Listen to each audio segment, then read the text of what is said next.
那刚才说了项目介绍，下面我们看一下操作这个项目我们需要做哪些准备啊？第一呢，就是能够实名的这个头条号啊，因为我们是在头条上来赚收益嘛，尽量多的能搞几个号就搞几个号啊，因为它头条号是一个账号一个身份信息，所以我们需要找不同的人来给咱们做实名啊。你账号越多，收益越高。那具体怎么搞这个账号啊？雷哥在实操步骤里边会讲啊，其实也很简单。然后第二个需要准备的工具就是我们今天这个主角啊，文字游侠这个工具，这是一个咱们这个玩法的核心的工具啊。如果没有这个文字游侠，咱们这个项目是玩不了的啊。就是因为它的出现，才衍生出了这个玩法啊。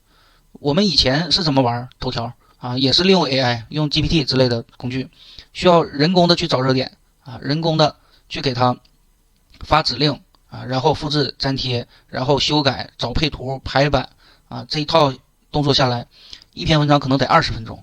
那我们现在1分钟就可以搞定，这个效率高出了20倍啊，所以说才有我们现在的玩法啊。然后第三个呢，我们就需要这个易钻网啊。易钻网是什么呢？就是我们找热点的地方啊。刚才说了，我们这个文字游侠是自带报文库的啊，但是有很多小伙伴可能不满足于它这个报文库啊，就可以到我们易钻网来自己找这个热点选题。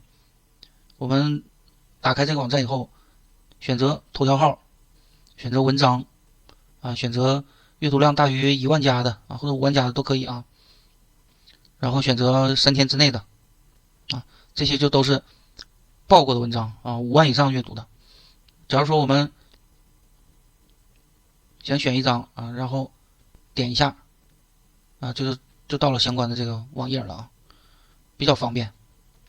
这个是咱们易钻网找选题的地方。然后呢，还有一个需要准备的工具就是小火花啊，因为我们上面说了嘛，做这个项目需要我们多账号操作啊，多账号的话收益才高。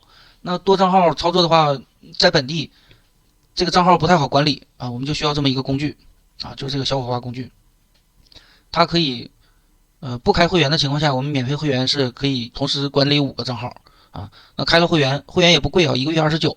开会员的话是可以管理20个账号啊，20个账号基本上就是咱们个人的基本上天花板了。这个小火花后边也会讲啊，具体怎么操作啊。那这就是咱们需要准备的情况。